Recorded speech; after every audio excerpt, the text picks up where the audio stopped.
Salut les héroïnes! Outre les fameux tests de QI et leur échelle de quotient intellectuel, il existe d'autres formes d'intelligence qui ouvrent des perspectives bien différentes aujourd'hui pour le haut potentiel. Heureusement, le haut potentiel ne se résume pas à des intelligences traditionnelles ou scolaires ou académiques.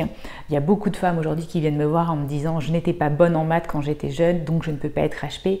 Non, non, non, il existe bien d'autres formes d'intelligence. Et on va voir justement dans cette vidéo à peu près 10 formes d'intelligence différentes qui ne se mesurent pas tout le temps avec des échelles classiques. Et comme le dit très bien cette citation d'Edgar Morin, l'intelligence, ce n'est pas seulement ce que mesurent les tests, c'est aussi ce qui leur échappe.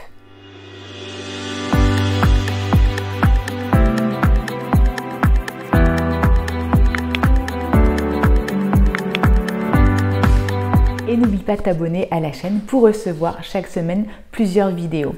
Moi, je m'appelle Sandrine Larive, je suis coach et hypnothérapeute et j'accompagne notamment des femmes à haut potentiel, multipotentiel et hypersensibles à comprendre et à reconnaître toutes leurs différentes formes d'intelligence. Alors, pour commencer sur ton parcours, je te propose de télécharger d'abord le guide gratuit qui se situe juste en dessous de la vidéo pour comprendre si tu es à ta place et à ton plein potentiel. Commençons par un peu d'histoire. Alors, la théorie des intelligences multiples, c'est un ouvrage d'Howard Gardner de 1983 qui parle justement de 8 types d'intelligence. Et puis, au fur et à mesure du temps, c'est vrai qu'on en découvre des nouvelles, c'est normal. Et c'est aussi ces intelligences multiples la base du livre de Christophe Bourgois-Constantini qui date de février 2021, qui nous parle cette fois-ci de 10 intelligences différentes qui nous permettent de un peu mieux comprendre comment développer nos capacités cognitives. Et il nous dit aussi que c'est un petit peu le système familial, sociétal, scolaire qui a perverti en fait toutes nos formes d'intelligence et qui fait qu'à un moment donné, on est complètement dans le flou, on ne se rend pas bien compte pourquoi on est doué parce qu'on se focus et qu'on ne valorise souvent qu'un seul type d'intelligence.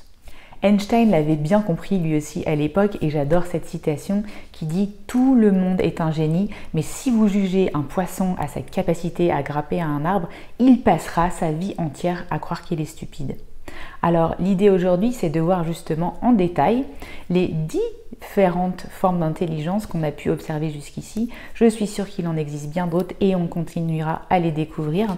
Mais on va commencer d'abord par les 2 premières formes d'intelligence que j'appelle intelligence émotionnelle. La première forme d'intelligence dont je vais te parler, c'est l'intelligence dite intrapersonnelle, autrement dit l'intelligence qui suis-je. En fait, pour l'auteur du livre dont je viens de parler, c'est vraiment une intelligence comme une racine pivot et qui va du coup s'enrichir de sa corrélation avec les autres intelligences. C'est l'intelligence en fait de soi, la faculté d'introspection, de bien comprendre ses émotions et d'arriver à les apprivoiser. C'est la faculté de se connaître soi-même. Et du coup, c'est une intelligence qui est vraiment tournée sur sa propre gestion des émotions. La deuxième intelligence dont parle l'auteur, c'est l'intelligence interpersonnelle ou autrement dit relationnelle. En fait, ça concerne notre capacité à agir et à réagir de façon adaptée avec les autres. C'est donc une intelligence dite empathique qui permet d'entrevoir les désirs et les aspirations des autres et d'adapter des postures d'ouverture justement pour avoir un bon relationnel. Aujourd'hui, un bon manager, ce n'est pas seulement un manager qui a le titre, mais c'est aussi un manager qui entretient des bonnes relations avec justement ses collaborateurs. Et je pense que l'école mériterait vraiment aujourd'hui d'avoir des cours d'empathie, des cours de relationnel et de communication dès le plus jeune âge pour pouvoir justement un peu mieux développer cette intelligence. La troisième forme d'intelligence qui est aujourd'hui la plus valorisée dans notre société, c'est l'intelligence logico-mathématique. C'est la capacité à calculer, à faire preuve de logique, à analyser, à raisonner, à résoudre des problèmes abstraits, à classifier, à catégoriser. Bref, tu vas peut-être te dire qu'à un moment donné, c'est juste avoir la bosse des maths.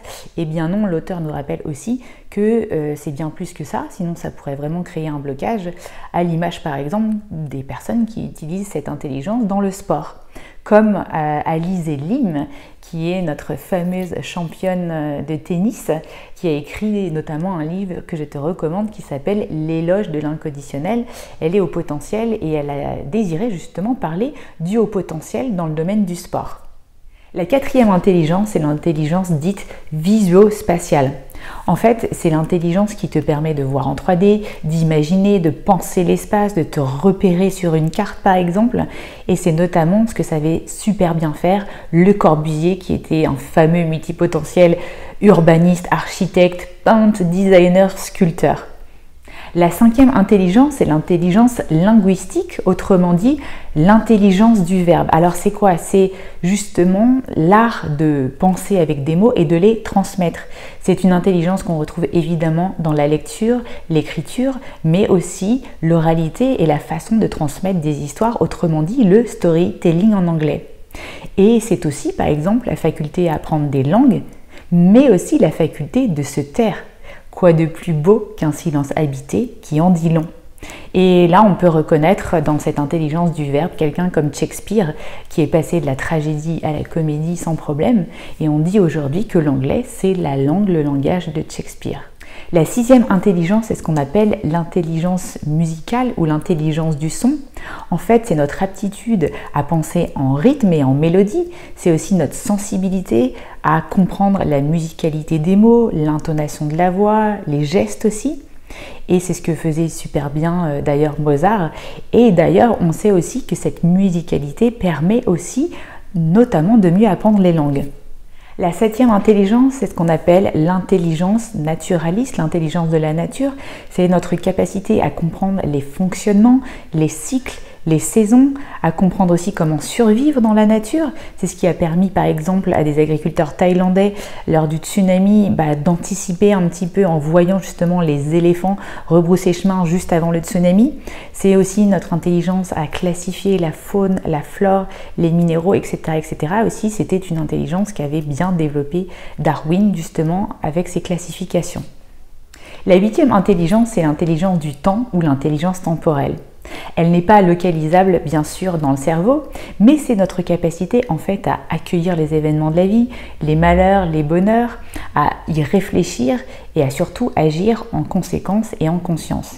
Mais c'est aussi notre capacité à gérer ce qu'on appelle les temps longs, donc la durée entière de la vie, et les temps plus courts du quotidien, de la rapidité. Et enfin, c'est aussi notre capacité à relativiser tout en sachant vivre avec notre temps. La neuvième intelligence, c'est l'intelligence spirituelle. Elle n'est pas localisable dans le cerveau ni quantifiable. Par contre, ce qu'on peut dire, c'est que c'est une quête existentielle, c'est cette faculté qu'on a à vouloir donner du sens aux choses qu'on fait, à se poser des questions philosophiques. La dernière forme d'intelligence, c'est l'intelligence du corps ou l'intelligence kinesthésique. C'est l'intelligence par exemple du sportif, de la couturière ou même du bon bricoleur, du chirurgien, de l'artisan.